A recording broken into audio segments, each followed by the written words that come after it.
Hello. And we are live. So, welcome to episode 299. That's right, 299 of An American Werewolf. I am the American Werewolf, miscegenated, of course. And in the house tonight, we've got Bill is Bonafide joining us. We've got Frank. He's the Dan Paterfamilias. So, welcome. It's good to see you again. We've got John K. Alvarez, still unaffiliated. You're not, well, I'll get to that in a minute. And we've got the Ryan Daly. So, thanks everybody for hopping on for this one as we kick off the month of March with the Coen brothers. So I'm looking forward to this month. We got through Kubrick. We limped through fucking Dr. Strangelove for those of us that were there last week. And I'm glad to be starting off with this one. We're talking about Joel and Ethan Coen's Oh Brother, Where Art Thou? So if you guys are ready, shall we get it going? Yes. Let's rock and roll. Boogie woogie. Yeah, let's do it.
So, Oh Brother, Where Art Thou is a Coen Brothers satirical comedy drama musical starring George Clooney, John Turturro, and Tim Blake Nelson as three escaped chain gang convicts in 1930s Mississippi on a rambling odyssey for buried treasure, or so one claims.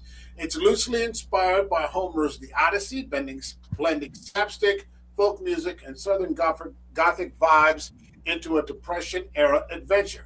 The title directly nods to Preston Sturges Sullivan's travels from 1941, where a director wants to make a serious social issue film with that exact name. This movie is currently, I believe, Frank, you said it's on Disney Plus?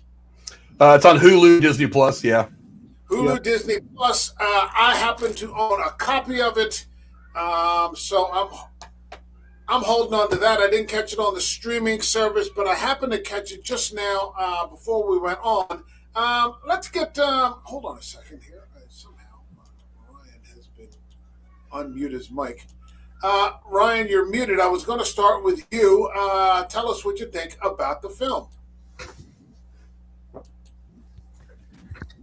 All right, Ryan's taking a bow of silence. I He's think still he's thinking frozen. about it. This is the best news we've had for a while. All right, hold on. The show's starting out all right. John Yes. Alvarez, let's you're still unaffiliated. What's your take on this film? I think it's actually probably one of the best films that has come out in the past 25 years. Okay. And I say that with all due respect and sincerity, and not being too snarky over the fact that it just celebrated its 25th anniversary last December. I think this was a wonderful send-off of the Odyssey. I found myself laughing all the way through it. And it's one of the few movies I've seen in a long time that I went out when I first saw it, and when it came out on, like, back in the day, still a VHS and DVD, that I bought the DVD, the soundtrack, the backup soundtrack, the concert soundtrack, and a copy of the script. I mean, I really did enjoy this movie a lot. I had a guy drag me to it at the 10 o'clock showing. You know, when it first. Sorry, guys, I was having technical difficulties there. We saw that. All right, that's all right. Don't worry about it. John, go ahead. No problem, boss. Yeah. But that's pretty much it. I think it's a hysterically funny movie, and I thoroughly enjoyed it. All right. Still do to this day. All right. Frank, what do you got for us? You wanted to hop in here, so I assume that you're a fan. Yeah, I'm a huge fan of this movie from a lot of levels. I mean, not only is it fantastic acting from an absolutely loaded cast, but it's also the music of this movie is great. And they haven't really focused a lot on movie music other than just background score for a long time now. It's been a long time since they've actually tried to make a movie with a really good musical soundtrack. But I mean, and this is, to me, the Coen brothers' best work. I mean, they've got a really unique way of putting the story on camera.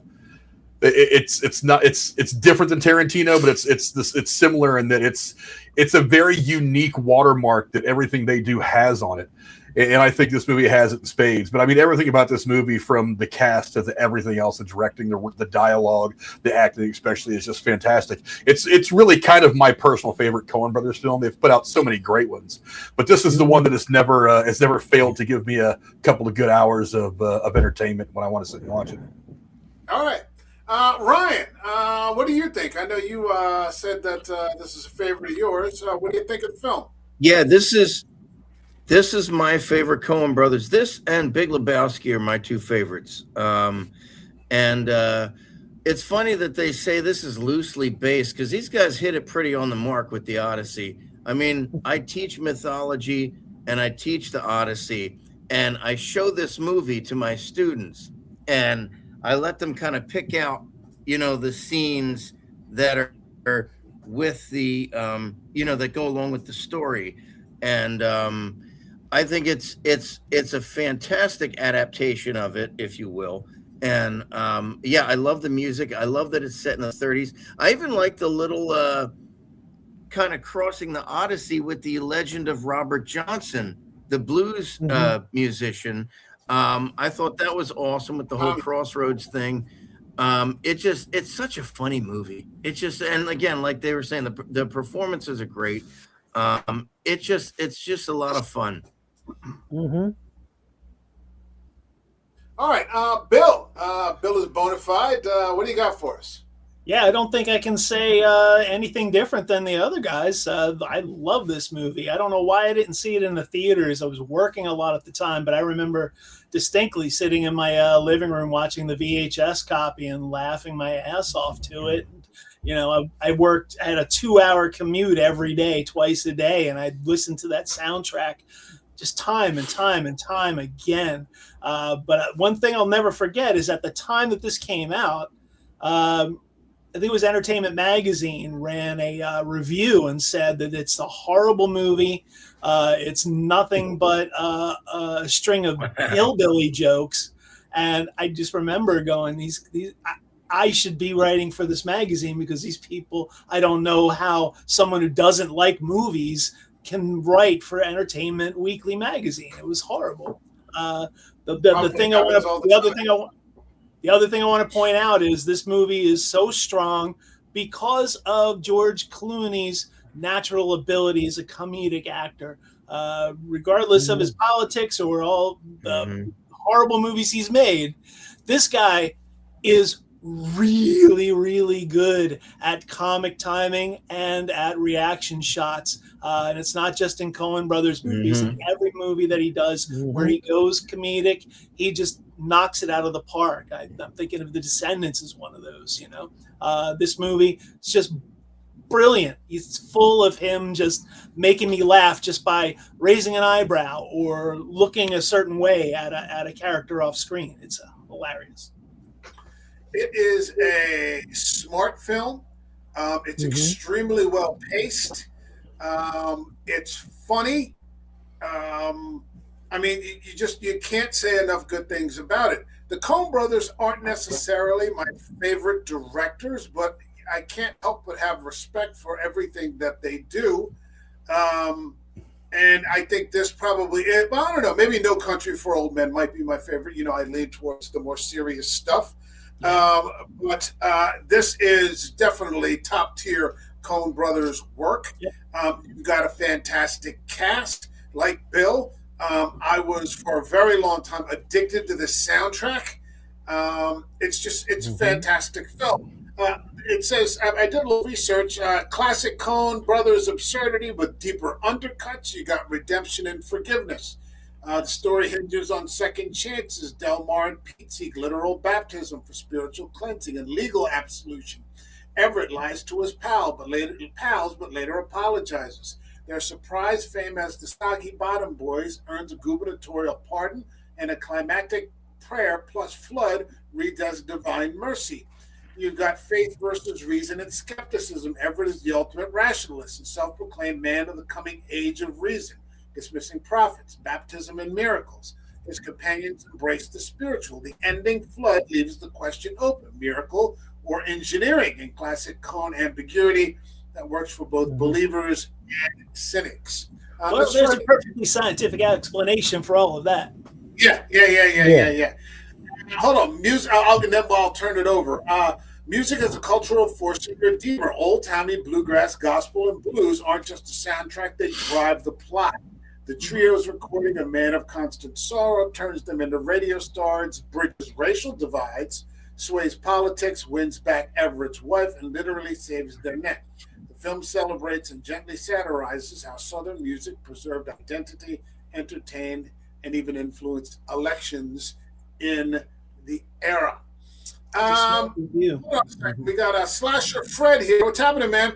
And he said, speaking of Sullivan's Travels, I don't know if you guys ever seen it, but in 1991, Mel Brooks had a movie that had a similar plot called Life Stinks. Yeah, I never saw that one by Brooks. I heard it was pretty good, not one of his better ones. It's okay, but, I mean, these guys are just escaping off the chain gang. They're just kind of running for it. And there's a great clip in the very beginning. Let me see if I can find it on the screen where it says, "Oh Muse, sing in me and through me, tell the story of that man skilled in the ways of contending, a wanderer harried for years on end." It's just, I hadn't seen this in a long time. That's the beginning of the Odyssey. Yeah. Oh, is that what it is? I haven't read the Odyssey probably in about 30 years. So it's just, 43 years for me. Jesus. Yeah. So in high school. If I remember correctly, I like the Iliad better, if I remember correctly. But it was pretty good. And now we've got, I like the Iliad better. And now, if I remember correctly, we have Nolan's coming out soon. So they're coming out this summer. Yeah, we've had a bunch of. We just had that recent one with Ray Fiennes and Juliette Binoche called. I like the Armand Assante. That was a good one. Yeah. I want to see that one. This one is. They're escaped off the farm. They're running for it, and it's just. It starts off with that Big Rock Candy Mountain song, and the minute I heard that, I'm like, "Oh God, I love that!" And I loved this movie. Like from the second it starts, and it's not a chore. It's just beautiful to watch. It's kind of beautifully shot in a way. Yes, absolutely. In the background, in the in the southern bayous, and in the wooded areas, and you're not in any cities or anything like that. It's just kind of out there in nature. The color palette is insanely good. The way they have everything just dipped in sepia tone, like it's tobacco stain. It's fantastic. Even the night shots when they're sitting around talking around the campfire. Oh yeah, and things like that. It isolates on their faces, and the one when they were talking about the dreams of how they would spend the money. Yeah, I love that to scene. See them smile and everything else. It's a good combination of the technical aspect of making a movie and the actors just being relaxed. Yeah. And really just going for it. This for me, and I recognize that he is maybe one of the greatest living actors out there. But this is for me, my favorite role for John Turturro. Okay. He is fantastic, and it's a shame because Turturro, he doesn't have like leading man looks like a Clooney or a Brad Pitt or something. Like you could put him in as a leading man in like an Ocean's movie or something like that. But he is just like he can do anything pretty much. Yes. Yeah. He can do and he has a habit of just selecting like quirky kind of roles. You never see big blockbusters or any of that bullshit. He's constantly selecting roles where he can actually act. You don't see him in the big CGI fests or anything like that. This is also my first exposure to Tim Blake Nelson, who I thought was hysterical as well. Funny as Delmar. Fuck, holy shit. Yeah, Delmar. Immediately, after escaping, they decide to go in and get baptized. And what did you guys think? I love that. I love that scene. I love the music in that scene. Once again, just perfect. And it's almost like a dream. Like they come through the woods and you hear the music before you see the people. And it's just the way it's done. And then you see all these people in white going into the it's such an almost like an otherworldly experience. And then I just love that Delmar gets baptized. I absolutely love that, where he's like, come on in, the water's fine. He's the only one of those two who gets it, who gets like redeemed, basically. I mean, he gets baptized. It's such an awesome scene. I mean, I absolutely love that. And the music, the song that they're singing in that is just fantastic. And it's the first time in the story where you see the scenes blend into each other. It's not like a cut and dry or a quick cut or a quick edit. They were having one discussion, and all of a sudden this scene comes in and just takes over, and it was natural. It almost took you by the hand saying, okay, we're going to go over here now with the story. Follow me. And I thoroughly enjoyed that because they did that a lot during this movie. And it defines that tension that creates all the comedy between Delmar and Clooney's character Ulysses. It's my favorite line of the whole thing. You two are dumber than a bag of hammers. That just cracks me up every time, man. Yeah, I love that because it also sets up Clooney well. Yeah, that's what I was going to say. What I like about Ulysses Everett McGill compared to Odysseus is that Odysseus is the smartest guy in the room. He's clever Odysseus. He's wily Odysseus. Ulysses Everett McGill is a complete idiot, and it's such a good opposite. He thinks he's the smartest guy because he's some lawyer who got for practicing law without a license or whatever. But he's an idiot. Right. He's the smartest idiot in the room, is what it is. Yeah, basically. Exactly. Yeah. He has some notion of common sense, and so almost by default. That makes him the leader. It's kind of a buddy movie at the same time. Oh, it is absolutely. They're just they're kind of brothers, sort of having a bond around this thing where they're trying to like run for their lives. And even Crosby, it could be like an on the road movie, Yeah, and just real quick to piggyback on with the casting, this picture right here, they have such unique faces. It's so like it was just perfect casting because their faces are all such. Just the way that their faces are shaped, I don't know. It's just something about it. Just works. Everybody in the movie has such a unique face. For some reason it fits their character so well. Yeah. Well, it is the stereotypical hero's journey. Yeah, They're going on that, back farther than they've ever been before. Yeah. They're going to encounter the seer. They're going to encounter the sirens. They're going to encounter.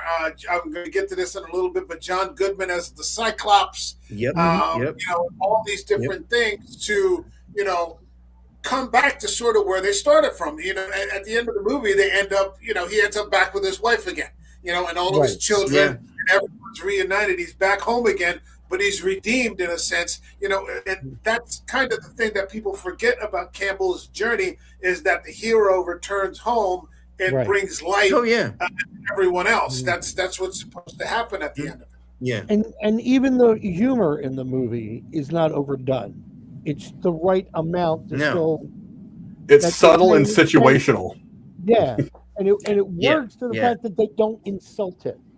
Like, I mean, no offense, and I'm not picking on anybody who may like Will Ferrell, but like if Will Ferrell would do this, it would get to the point that they're not even telling the story. Let's put the shtick in.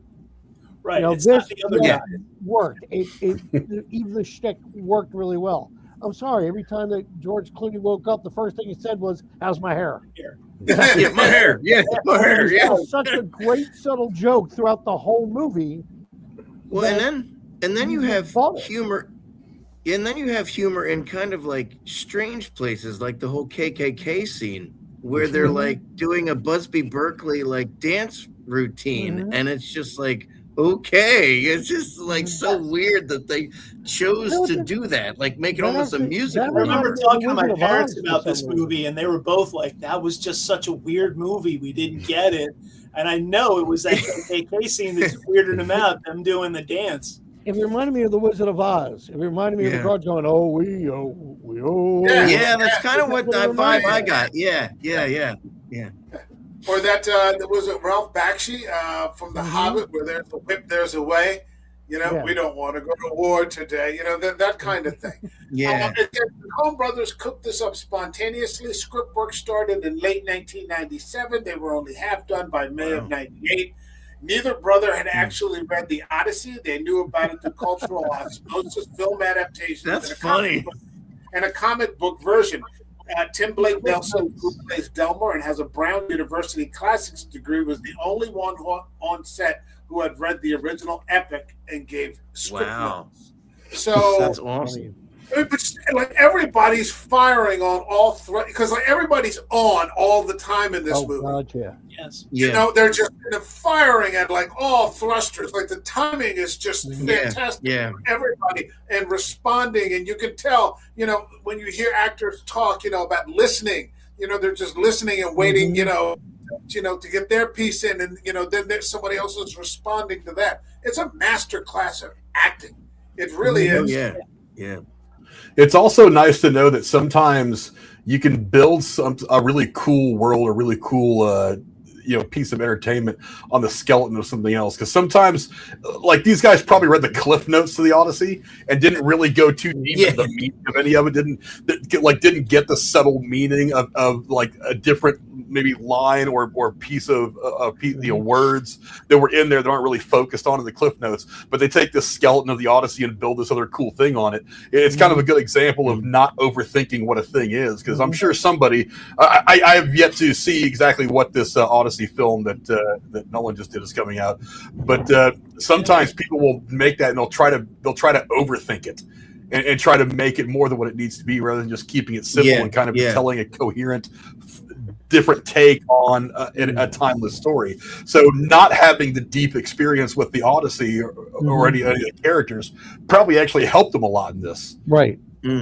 Well, there was gave them kind of a freedom. They weren't afraid to just grab things and throw it into this narrative. Yeah, they weren't restrained by the eggheads going, no, this isn't what happens in the story, blah, blah, blah. Like, I mean, again, I love this story. I teach it, like I said, every year, and I can still enjoy this. I remember one of my students watching this and saying, this was one of the coolest movies I've ever seen. He genuinely just loved this movie after we read the Odyssey, and he was just like, this is fantastic. Yeah. Well, there's an interview that's going around that George Clooney did about the 25th anniversary. Oh wow! And he said when he got the script, he gave it to an uncle who's from that area because he wanted to get the accent down. And he asked the uncle to just read the script into a tape recorder. And the uncle turned around and said, "There's some words here that I normally don't say." And George said, "Well, just read it." And he never read the script. He listened to his uncle. Yeah. And in the middle of the shooting, Ethan Coen walked up to him and said, Joe and I think it's hysterical how you softened the character. And he said, what are you talking about? Supposedly throughout the whole thing, his character is supposed to be dropping F-bombs. Oh, yeah. And the father, really? The uncle was was a deep, devout person. Yeah. And he just took them all out and changed them to darns and he just thought it was part of the script. Yeah, as violent as down on it as we look at it, the South is very genteel. You wouldn't but I think that attitude, it made his character likable. I mean, if he was that other way, he would remind Michael of Ferris Bueller, that type deal. I mean, that, just being snarky and getting away with it. Hold on. Speaking of that, George Clooney signed on without reading the script after the Coen brothers visited him on Three Kings. To nail the Southern accent, like John said, he had his Uncle Jack, who's a Kentucky Baptist tobacco farmer, record the entire screenplay on tape. Jack helpfully omitted every hell and damn. So the rest of them were just, and everybody else is like a Coen, like Turturro, John Goodman, Holly Hunter. Charles Durning was hysterical in this. Oh, he was great in this. Oh my God, this may be my favorite Charles Durning role. Menelaus, Pastor Biscuits, Pepe O'Daniel. He's the governor of Mississippi. He's the perfect example of that. No small actor. There's no small roles, no small actors. He'll take a small role and Pepe O'Daniel. Boom, he'll make it. And a lot of his movies are that way. Yeah, to be honest, the first movie that I really took notice of Stephen Root as someone I want to pay attention to. I know I've seen him in other things, but when he did this role of the blind radio guy, I was just like, this guy. I read somewhere that his character is basically supposed to be Homer, because Homer was traditionally thought to be blind, and he's basically recording this story of Everett, of Ulysses. I thought that was cool. But I also noticed all Charles Durning's guys are named after all the Greek kings. You have Menelaus, his son is Agamemnon. His two guys, I think, are Nestor, and I forget the other one's name, but it's funny. He gonna paddle a little behind. Yeah, those guys are great. Oh, he gonna paddle some behind. I love those characters. I love how in the middle of this meditation on spirituality, you're sticking the finger in the eye of the political complex and showing how both sides are just corrupt, but in a playful way where you can go, yes, I agree with that point. But you don't have to get offended by one side or the other because both of them are just so corrupt and just so double dealing. I just love how condescending Charles Durning is just to everybody. Like when you first meet him, he like hits him with his hat. Tim Blake Nelson comes out. I don't mean to be telling tales out of school, but this man will pay you $10 to sing into his can. He's like, I'm not here to sing into your can, you dumb cracker. He's like, Jesus. He calls him a dumb guy. And he calls his son like, what does he say? Like, you dumb son bitch. And I love the two guys. It's a good thing that your mother died giving birth to you, because she would have died of shame.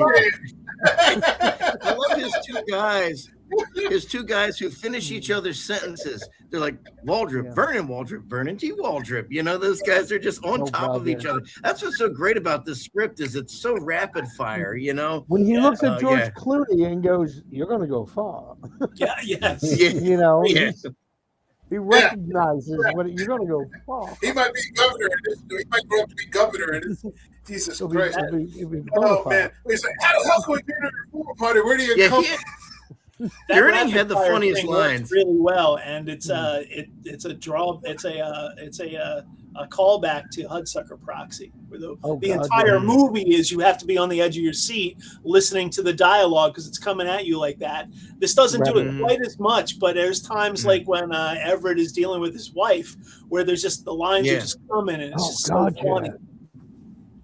I love Well, when he when they're walks in in the the bar. drugstore like he's gonna punch that guy out, and he just gets punched right in the face. He's just like one punch, like boom, boom, and that's it. He's done. Damn it, I want His to. reaction I to the don't punches too were hilarious. Oh my He's just God, kind of like yeah. every Yeah, couple minutes yeah. like shaking. Yeah, he's like, wait, I just Yeah. And don't come back with a Woolworth. It's just so goddamn good, man. Folks, if you don't get to see the movie, just listen to us. We'll go line for line for you. Yeah. Probably. like, This is really one of those Yeah, movies. I mean, it's right up there with yeah. something like Spaceballs as being one of the most Yeah. quotable movies like ever. They say Like, The I Big feel like- Lebowski is one of the most quotable movies ever, and everyone will say every line from Lebowski, but a real Coen Brothers fan when they start quoting this one, Oh or yeah, they start absolutely. quoting Serious Man. Yeah. I do like like I said before, like the historical stuff, kind of how they put Robert Johnson in it. Well, he was Tommy Johnson. And then you had Babyface Nelson. That was Nelson, cool. And the whole, the shooting the cows, that was Thank you. another reference to the Odyssey when they Odyssey. killed Helios's cattle. Yeah. Yeah, when That they was kill one of the cattle. first, I think, Yeah. CG things, too. They had the cows, When But, they yeah, run hit by into the the car, I cow, think. how brutal Yeah. is that, man? Mhm. yeah. Oh, George Nelson. Yeah. Yeah.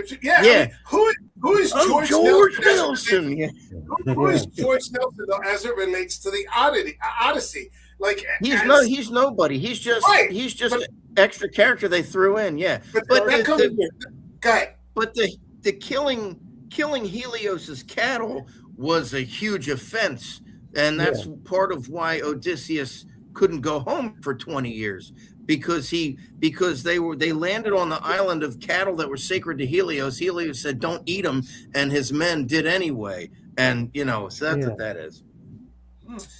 It's interesting. They said the Humane Society watched the cow hit by a car scene 10 times. Oh. Convinced it was real. They were convinced it was real. It was digital. Yeah. That reminds me of like what I think Rob Zombie said about CGI when it came to like Lieutenant Dan, and its best use was just in small pieces. Yeah. Yeah. Because I remember Rob Zombie saying the first time he watched Forrest Gump, he's like, "Who the fuck is that guy with no legs? That guy's acting his ass off." Right. Not knowing that it was Gary Sinise, or something like that. You got this very small scene, but like the Humane Society's watching this movie 10 times just to make sure that it's legit.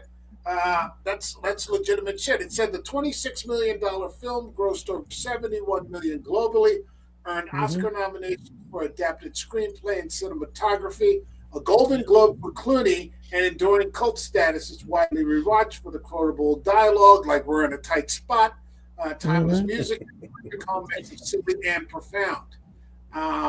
Yeah. What a film! I love too the unbounding optimism and innocence of Delmar. Every time he's the only one who's always looking like when they're like, "I'll be 84 years old," and he's like, "I'll be 82." Like he's just so happy about everything. And like when the sirens seduce him and they get the little frog. That's his stuff with the frog is hilarious where he's like, we got to find some kind of wizard to turn him back. It's a riot. Which is funny because they wind up in front of the wizard of the KKK. It's just hilarious little word. Yeah. One of the That funniest guy. lines people say in the movie is when Delbert goes, it's Pete, and George Clooney says, "It's not Pete." And he goes, "Yes, he is. Just look at him." And he's holding the frog. It's there's some people who say to them that's the funniest line in the movie because just the way he said it. Just look at him. You can tell it's Pete. Homer Stokes. This is one of Homer those Stokes. friend of the little man. Friend of the little man. That's right. Those boys is not white. Come on. Yeah. Come on. He ain't He's even in old. the jailhouse now in the neighborhood of B. This is But this is one of those films that, if you're watching this or if you're on the panel, Yeah. try to show it to somebody who hasn't seen it before. Yeah. Mhm. We cover films all the time, and Frank covers films all the time. And we Mhm. usually talk them over with the usual suspects, and sometimes they're, worthy of passing on, and sometimes they're not. This, that, or the other. Mm. Or you talk about a series, but this is one of those films. Like if you have the opportunity to show it to somebody who hasn't seen it yet, it works.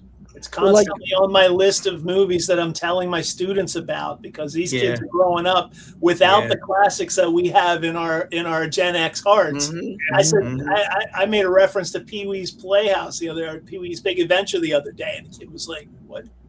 Yeah. Yeah. Yeah. Oh, that hurts. Although That hurts they my will- soul. They will surprise you. They will I give surprise them- you sometimes. One time, I was joking with I was busting on my students, two of them, and I called them Heckle and Jekyll. And one kid was like, "Yeah, like those two birds," and I was stunned. I was Yeah. like, "Are you kidding me? You know who I'm talking about?" He's like, "Yeah." I'm like, "You get an extra 5 points on your next test because you got my reference." It was the craziest thing because like it just came out of nowhere. I'm like, "Where are you watching Heckle and Jekyll?" It's yeah. I don't want You to tell never know you. what I these don't want kids to are tell you watching. they. It's not like we Yeah. all sit around the same 3 channels watching the I same know. program that we Yeah. can talk about the next. It's called Yeah. memory TV. I don't think kids are watching television that much anymore. They're just No. not.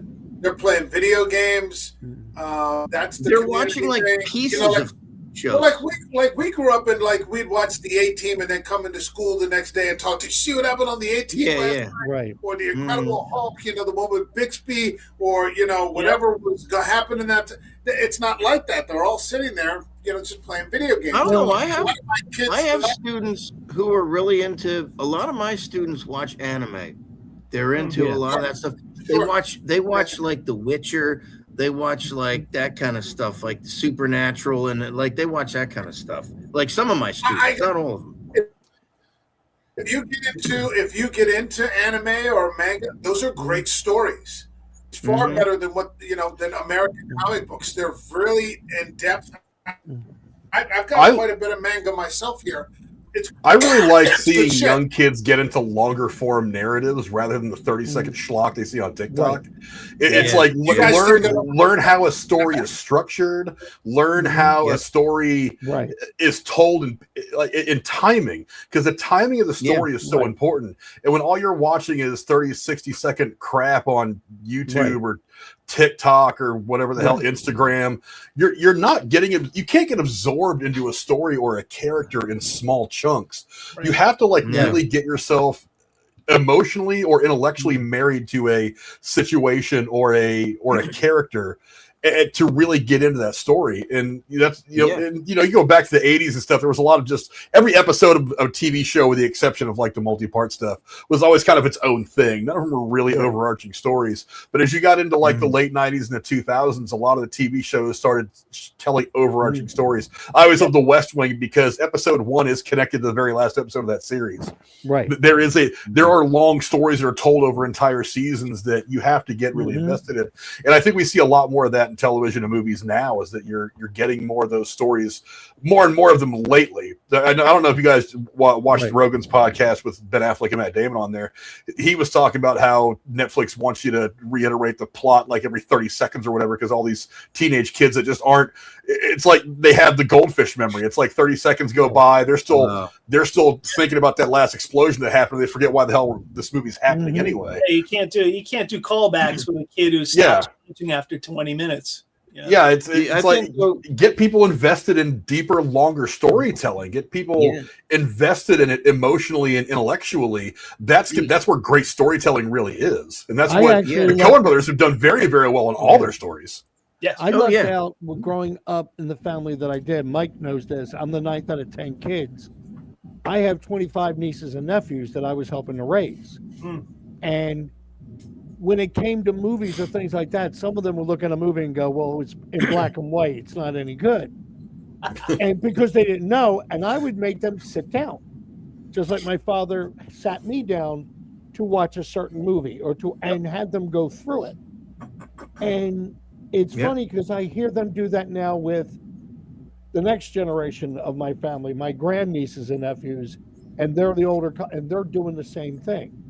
I mean, I remember grabbing my one nephew, who was about 18 at the time, and I said, "You want to see a cool TV show?" And I showed him the first episode of Cheers.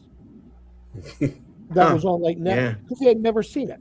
Yep. And he actually sat there and started watching some of the stories and going, "Oh my God!" And he looked at me at one point in time. When are Sam and Diane going to get together? I said, "Keep going." Wow. But that was the point. Yeah. He got fascinated with it, and he's One of the doing most the same important thing. things to do is show kids the first episode where all the characterization happens, and they Yeah, get become invested. absolutely. If you jump in Friends in like season 4, You don't know who they you are. don't know Yeah. what's going on. I had Yeah. somebody I- play my- Destiny for Lost. They One of tried the to last- tell My me they were daughter right. was- I'm like, I didn't, Wait, hold on, guys, one at a time. Sorry. Ryan, go ahead, and I'll go. No, I was going to say with the whole black and white thing, my daughter was, oh, I don't want to watch that. It's black and white. So I'm watching Frankenstein, and she comes over and sits down. I didn't say, hey, come watch it. She just comes over and sits down and watches it. Then she says, I want to watch The Bride of Frankenstein. Then I want to watch Creature from the Black Lagoon. Invisible Man. We watched all the Universal monster movies, and she did. That was of her own accord because she was curious about it, and she likes them. And so, Right. that's like going to be like a Halloween tradition. We just watch those, And my students this year, I was actually really surprised. It was hit or miss in my Mythology 2 class when we were talking about Hebrew mythology. We were talking about the golem, and I showed them the old silent movie, the golem. And Right. they were interested. They were into it. They were like, okay, this is interesting. Like, they were like, yeah, all right. They were really kind of impressed by the way the sets were and the costumes and everything like that. And if that's going to get them interested, then that's perfectly fine, Exactly. I think a lot of these kids, and this is just kind of reiterating the obvious, but they're just dismissive. One of the last things I did in a classroom was we were covering the topic of suspense. So you're reading like The Telltale Heart or like Monkey's Paw or something like that. I actually showed them because we were talking about a scene from Hitchcock's Rope. And where the people, two people at this party know that there's a dead body in this one fucking cabinet as this enormous party is going around and everybody's in this one room. But I showed them an episode of Alfred Hitchcock Presents, which is completely in black and white. You can find them on YouTube. They were mesmerized. It's just a quick 30-minute mystery as to whether this murder is and they were like, holy shit, this was fantastic. It's out there. But I mean, coming back to what I was originally saying, this movie, as much as it's possible, if you're in the stream or if you're watching it in a replay and you're a fan of this movie, show it to somebody else, pass it on. Yes. That's the best thing that you can do. And don't let anyone take your word for it. Let them see it for themselves and Exactly. make it from there. Hell yeah. That brings me to Big Dan. Yeah, Big Dante. Big Dante.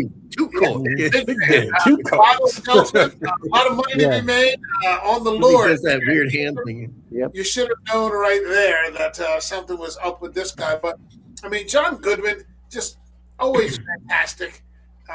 No exception here. Just a complete villain, and yet at the same time, completely hysterical. Squashing the code, beating those guys with a branch, stealing all their money. He never gets it wrong. Is there such a thing as a bad John Goodman performance? I don't think so. No, that guy's an absolute treasure. I tell people all the time, if you want to watch one of the funniest television shows that's ever been made, go watch The Righteous Gemstones on HBO. Right. Hell yeah. Especially if you're like in my age group and you remember the televangelist scandals of the 80s and stuff like that. That show is outrageously funny. It pulls no punches, and John Goodman is one of the reasons why that show is so good. Without him, the show would be as funny. I don't think it would have the same swagger. But I mean, that guy's been so agree. good at everything from him playing the coach in Revenge of the Nerds, obviously playing Dan and Roseanne, so many other things. I mean, he is just that guy's an absolute damn treasure. His Mhm. scene is so necessary in this movie too, because of the overarching themes of redemption and spirituality.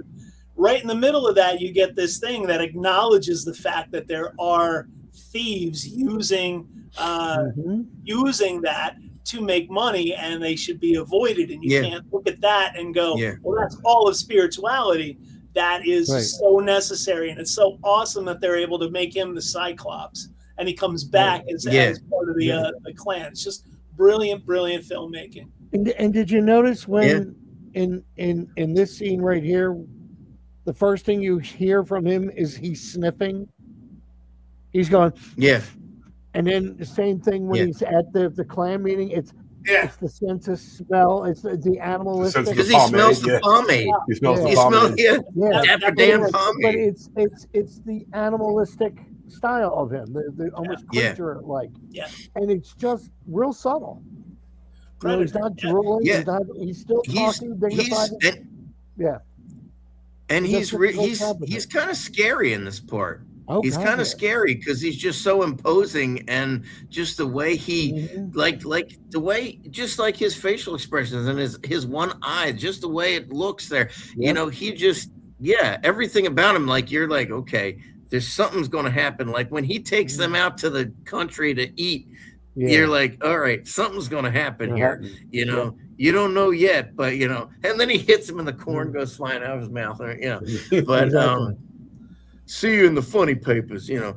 But it's But I do like that they brought him back in the clan part, and then he gets his just dessert when the big burning cross falls on him. I like how they tricked the audience. You thought he was going to get his eye poked out with the flag, and then he catches it, and then the burning cross falls on him. Yeah, it's cool.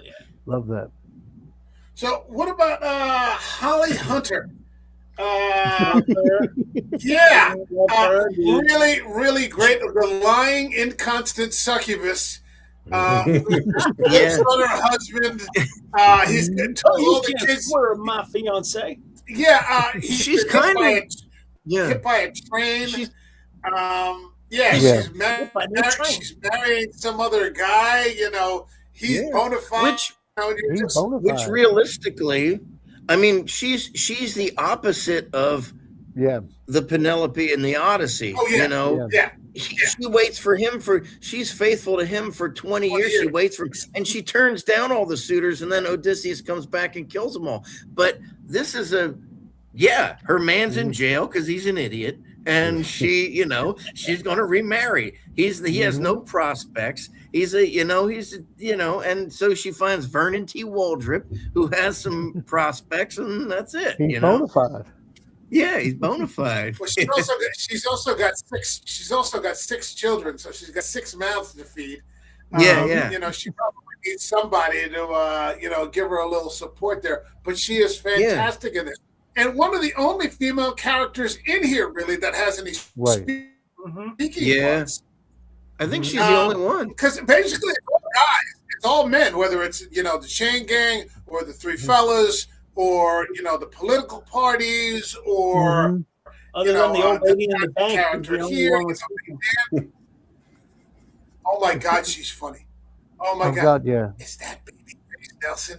Holy shit. What did she say that for? Oh, man. Well, how about the guy How about the guy who pursues Everett, Delmar, and Pete with the guy with the dog? He's supposed to represent Poseidon. Because he's the one who cursed Odysseus because Odysseus pissed him off. But yeah, I think he's supposed to just represent maybe death or something like that too. But his character equivalent in this is Poseidon as far as the Odyssey goes. But yeah, he's just Daniel von Bargen is the actor. Yeah, he's awesome. Yeah, he's in Seinfeld, and and So, then that's what the flood is at the end. Comes. The big flood. Yeah. when the flood finally comes, there's that great scene where his glasses are floating across the screen, and I'm just thinking Paul of Tarsus, Yeah, he gets because the flood yeah, he represents the whole redemption and accepting spirituality. That's the scales that fall off of Paul's eyes. Well, I also like the tie-in. I love because when the guys, the grave diggers singing. Right. I love those guys' voices where they just say it's so haunting. It's like, you got to go, and they all start, and you're just like, whoa, it's Blind Boys of Alabama. I have both of their Christmas albums. They are fantastic. Yep. Oh, I got to see them at Stockton. I loved seeing all the Dapper Dan cans in the water. Right. Yeah, and then you see the dog floating by. Yeah. I love the fact that that scene tied into the earlier scene when they did the baptism. Mm-hmm. And you listen to them explain, you may have been forgiven for God, but the state still says, the state of Mississippi is a hard nose. But when they get there, they turn around and said, we were pardoned by the governor. It was on the radio. We don't hear the radio from here. Yeah. It was more the heavenly as opposed to the law, and that it's such a perfect reversal. It's a Deus Ex Machina. Water, everybody getting drowned or washed. It's so great. Everett has that graveside conversion, and the second he gets the enlightenment, he's right back to his old ways, where he's on the coffin going, you dumber Which than is probably the truest scene in the whole movie, because I've seen too many people do that. What I like too is he ends up with Penelope, but he's not happy. He's back, he's nagging her as she's going along, and because he couldn't find the ring, it was the wrong ring in the road, whatever, and it was just like, now he's going to be miserable. He got what he wanted, but he's going to be miserable. He's as happy as every married man I've ever met. That's about all. It seems like, in my experience of observation, that's about all anybody can hope for. That's another. So he's back with his family. He's back with his children. His wife's a pain in the ass, but this is where he wanted to be. They said the thing that you're going to get isn't going to be what you want, but you're going to get your reward. The seer tells him that, and it's going to be a long, winding road. But it's like the hero's journey. He ends up back home again. He's reformed. He's redeemed. He's bringing light. He's back with his children, his six girls, and his wife's still a pain in the ass. But there's only so much you can do. When he turns around and says, "I don't know if you noticed, but the ring is under a very big river." She doesn't care. She doesn't care. And she's like, "I don't care." I counted 3. I counted 3. Okay. I just wish we kind of got to see in that last couple moments what happened to Pete and Delmar, because you don't see him after the flood scene, and you only see Tommy on the roll top desk. So you're like, what happened? Did they make it out? They're the brain trust for the government now. That's true. Well, they use recording stars, apparently. I think that's the inference that they kind of give you. It's funny. Wait, what's that, Frank? The big recording Frank, what did you say? I said they may have become big recording stars. I think that's kind of the inference that you're left with, because after the flooding of the valley and the lake is created, the 3 of them are floating on that coffin, ironically enough, talking, and then he sees Tommy on the desk, and then after that, you just assume that they became recording stars, or that he had printed him up a phony dentist license. He became a dentist forever. Lovely. Yeah. Oh God. The color guard is colored. That's great. The color guard. Colored. These boys ain't even old. Don't get me started. There's a couple of quotes that 25 years later you just can't make anymore. But they're so holy funny. shit! And I think my favorite. Wait, hold on. That nigger sold his soul to the devil. And Charles I wasn't doing anything with it. Holy shit. Why did you say no, I think my favorite use of the music is the I love the "I'll Fly Away." I love that version of that So song, good. and it's a great song anyway. But I love that with the montage of them just walking and they're they're stealing the pie from the window, and Delmar remembers to leave $1. Money, That's the yeah. best part. Is that He's Delmar's still on the straight and narrow at that point. yeah, Yeah, but I but love that. I love that song, and the music in that is great. So If they didn't do For stuff that like scene. that, that's what wouldn't make them endearing. Right. All of them, Yes. you know. Hold on a second. We got some comments here. Slasher Fred says in the 1980s, George Clooney had two Oh, yeah. starred classic cheap horror films, Return of the Killer Tomatoes and Mhm. Return to Horror High. Right. And then we've got Casey is Raw, Gaming and Wrestling. He's here to troll Frank. So There you go, thanks Frank. for joining us, man. Thanks for joining us. We appreciate At least you came and gave a comment and some watch time to a good channel, for Christ's sake. There you I'm go. just it. You glad. know, That's I'm what I happy look to for be in my stalkers. I'm happy to be talking about these films. All of them are just fantastic. $2.99, man. It's been 299 episodes. That's Holy crazy. shit! Mhm. Yeah, 299 episodes. It's great Jeez. that he mentions Return of the Killer Tomatoes. I just stumbled across that on one of the streamers the other day. Oh, did you? And I Really? was kind of laughing at myself because Attack of the Killer Tomatoes, the first movie, it's one of those movies that's so bad it's good. You can't help but watch because Oh it's so my God. terrible. They're I my think best- Clooney they're my best actually- favorite First couple show. of seasons of ER, dude. If you want Yeah. choice Clooney. I think tough. You Clooney gotta- actually talks fondly about Return of the Killer Tomatoes. He's not like ashamed of it. It's No, like, he whatever. He said the worst thing I've about I've them- heard a few actors talk very nicely about movies they've made that almost everybody hated, but they're just like, I love it. The He-Man Yeah. movie that came out in 1980, whatever, with Dolph Lundgren. yeah. Oh, yeah. that movie. Frank Langella that played Skeletor in that He's movie. fantastic. He said he loved playing in that movie. He Yeah. said his kids were younger at the time, were big He-Man fans. So he said, I did it a lot of it. I did it for my kids. He's like, but I love being in that movie. He said it was a great set. It was really fun. He took a lot of pride in playing Same with Raul Skeletor, Julia this in evil, Street this evil character. So yeah, I mean, if you're great with your performance, if you're happy with Yeah. it, be proud. I wouldn't knock any of that. I heard Clooney said the only Yeah. thing he didn't like about Return of the Killer Tomatoes was the fact that he was married to a woman that he got divorced right after the movie was over. So it kind of wrecked him up heart-wise. I don't think I've seen Return of the Killer Tomatoes in maybe once in my life. Attack of the Killer Tomatoes I've watched a few times. It was one of my dad's favorite terrible movies, but I don't think I've seen Return of the Killer Tomatoes maybe once. I'll have to watch it again. Attack Clooney of was the Killer one of Tomatoes the- is my favorite joke. All right, that's enough killer tomatoes. Okay. Clooney is one of the people who really he may be one of the first who really made the jump from television to like A-list star. And it's a shame Mhm. because Clooney hasn't made like a movie in like a really long time. And he's a really good actor. I don't know what happened. All of it. I don't know if it was, after COVID or something like that. But he just seemed to sort of disappear. He got married, and then he kind of stopped making films, like maybe like something in the movie. I don't know. He has done 2 films in the past 3 years. Ryan and I went to see Black Adam. Remember, we went to see Black Adam when we walked into the George Clooney movie by accident with Julia Roberts. I'm like, what the fuck is Julia Roberts? Oh yeah. What was that? That was Yeah. yeah. Yeah, and they gave us tickets to go see Black Adam, but like nobody went to see that, and like it was like Mhm. I don't know. He needs something relevant, like where Brad Pitt just did F1.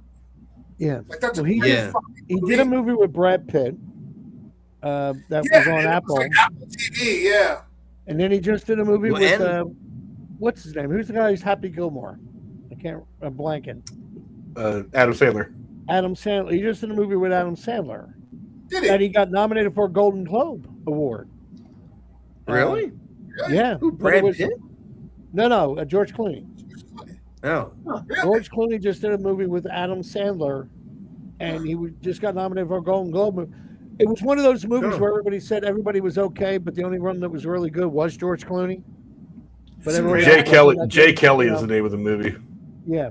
Oh, okay. You know, Did Yeah, you I see think the last really good movie he made was Hail Caesar, and that was all the way Yeah. back in 2016. Yeah, I think Mike, so. And that's Yeah. Coen Yeah. Brothers. Yeah. Yeah. Mhm. I like him in the Ocean's 11 movies. They're cool. Yeah, he was on a run there for a while. He was Yeah. like the biggest star in Hollywood, and he Yeah. made that Mhm. jump from ER where most. You know, one of my people tried to make it favorite into movies of film. his Wait, hold on, Ryan. is, Uh, yeah. he tried to make that jump, and like most people, fall short. Hmm. You know, and like it just ends up not, and then Yeah. you never hear from them again. Like they never go back, and he leapt right in Yeah. there. And he was on Broadway for a while. Last year, he was on Broadway Yeah. for a couple months. How was He he? did No. he did Good Night and Good Luck on Broadway. Oh, that's right. Yeah. I think he's I was also gonna say, been I involved really- with politics. He's been Mhm. heavily involved Yeah. with politics. Yeah, like he is. Democrat politics. He may have And shifted now he's out doing of a it. Grubhub commercial. Okay. He's on a Grubhub commercial. He did start cashing in after a while and made all those Nespresso commercials. Yeah. Yeah.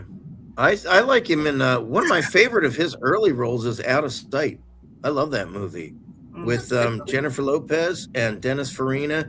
That's Oh, a yeah. great one. It's one and of Ving the Rhames. Steven Sondheim films. Yeah, and it's an Soderbergh. Elmore Leonard book, Soderbergh, and I sorry. love Elmore Leonard. Yeah. Yeah. All right. We're coming up a little over an hour now. Is there any aspect of this film that we have not covered that you would like to discuss? Nope. No? No, I can't think of anything. Okay. Mm-mm. Let's again get to the part in the stream where we rate the film. This channel has a rating system that goes from 0 to 5 up by halves. So 0, 0.5, 1, 1.5, all the way to 5. So 0, for example, would be I'd rather eat a bowl of moldy strawberries Sure. than watch this movie again. Way to 5, which is this is the journey, this is the destination, this is why I watch films in the first place. Let's go with Bill is bona fide. What would you give the Coen brothers? Oh, brother, where art thou? Yeah, straight up 5. This is top tier Coen brothers. I own every single thing the Coen brothers have ever made, and yeah, there's about 5 of them that are just 10s, top tier, and this is one of them. Okay, 5. More than 4, less than 6. Frank, he's the Dan Paterfamilias. What do you got for us here?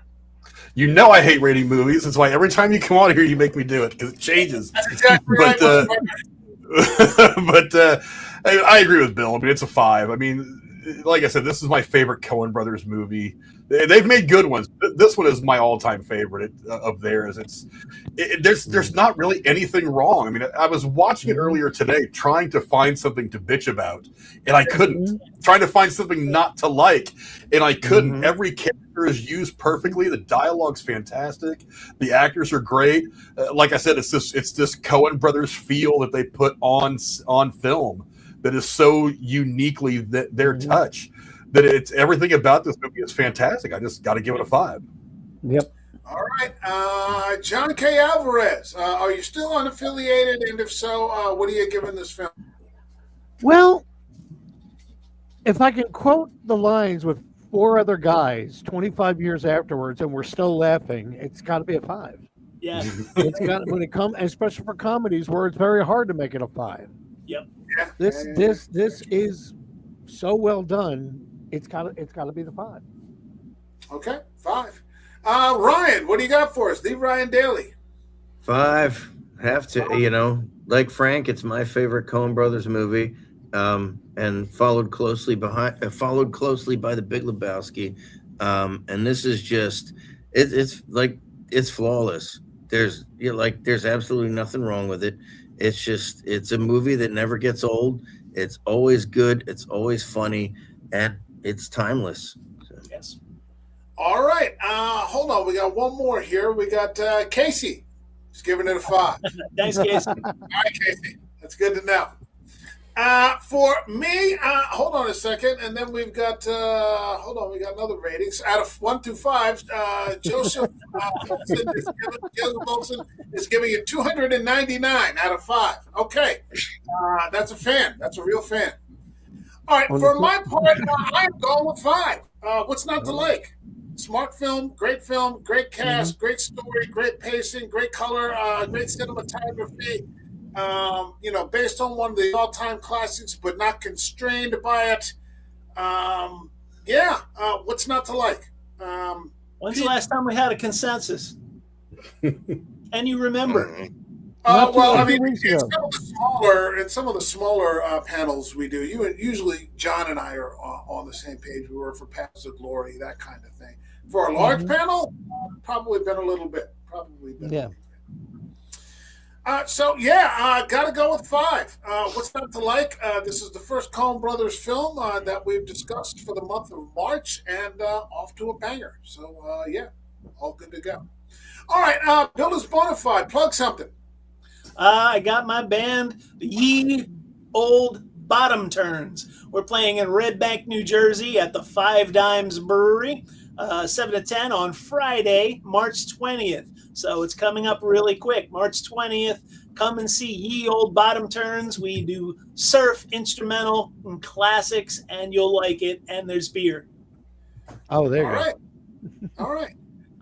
Frank, what do you got coming up? I think we talked a little bit about some of this earlier. Scream 7 is out now. We're going to be diving into that tomorrow over on my channel. And then after that, there might be a few Robert Duvall movies we're going to get into. I've been talking to Jeremy about some things that you should watch. He's been wanting to watch The Apostle, a fantastic movie, one of my absolute favorites. And maybe even we'll go all the way back to when Robert Duvall played Frank Burns on the 1970 film MASH. Yes. The Robert Altman picture, not the television show, which is fantastic, but the film that came from the book that inspired it all. But Scream 7 tomorrow night, and then on next week into some more reviews. I don't know exactly what we're going to be scheduling, but Scream 7 tomorrow, and then back into our regular schedule. We took most of February off, just needed to kind of decompress. We had been kind of going at it for about a year. We usually take our break like in January, but there was so much stuff we wanted to do, primarily Fallout, the final season of Stranger Things we wanted to discuss, and that went deep into January. So we took most of February off, but we're getting back at it now. The break is over. The batteries recharged. We're going at it. All right, sounds real good. John K. Alvarez, anything? To keep in the theme of this movie, and I didn't know about it until afterwards, of like about 20 minutes before I came on. Last Saturday, the 28th, at the Grand Ole Opry, they did "Oh Brother, Where Art Thou," the soundtrack revival for the 25th anniversary. A lot of the original singers, Alison Krauss, and performed. A lot of the kids growing up, they performed their songs still in harmony. The actor who plays Delbert who does the jailhouse now and the dressing room. Tim Blake Nelson. It's now, from rumor has it, because of how popular it was, somebody was smart enough to film it.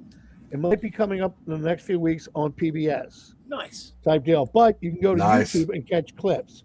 Oh, that's and awesome. They're really, really cool because they're just, it brought me right back to the movie type deal, the way they were singing it. It's some really nice moments. There's just a great feeling to this film.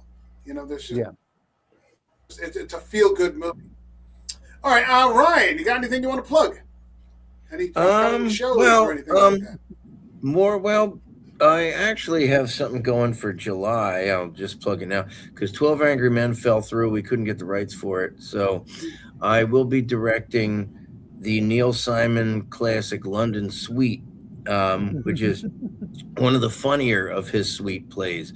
So I'll be doing that in July on the 11th and 12th. I'm meeting on Sunday to see about when we can start, getting the ball rolling with auditions and stuff like that. Probably be in April or thereabouts.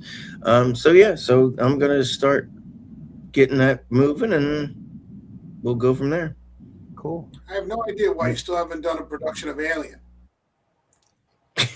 That was a one-off with those kids up North Jersey. I don't know if that's. I don't think you can do that. Really. Yeah, that looked like fire, man. That fucking alien right up the back. They were lucky because Ridley Scott and Sigourney Weaver both went to see it and they loved it, so they got their blessing, which was cool because they could have just been dicks about it and shut the whole thing down. But that's cool. Oh, that was a total pirate guerrilla production, but from what I heard, it was awesome. Have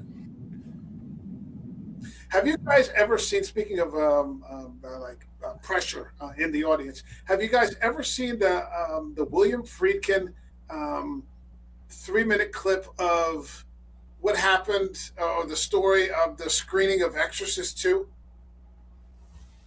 No. Really? Okay. Stick around after we get out of here for like 3 minutes, and I'll show you the funniest fucking thing you've ever seen. All right. So for this channel, we're coming up. Next week is episode 300.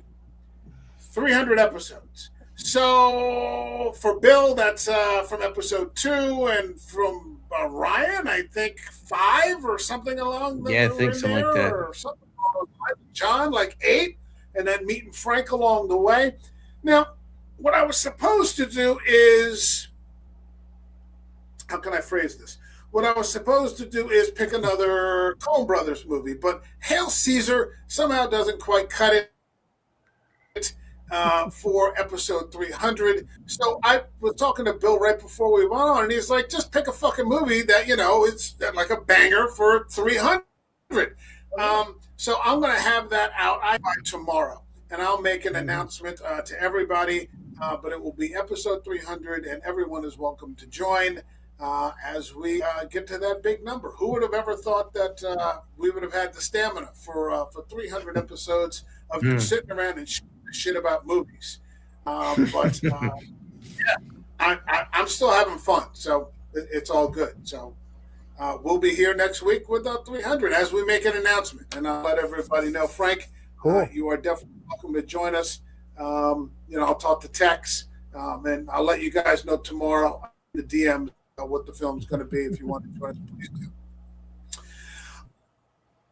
All right, that is everything for us. My thanks to Bill is Bonafide. Everybody stick around for 3 minutes, and I'll show you that video. My thanks to Frank, who's the Dan Paterfamilias. My thanks to John K. Alvarez, and my thanks to D. Ryan Daly. We will see you all for episode 300. All right, that's it, everybody. Have a good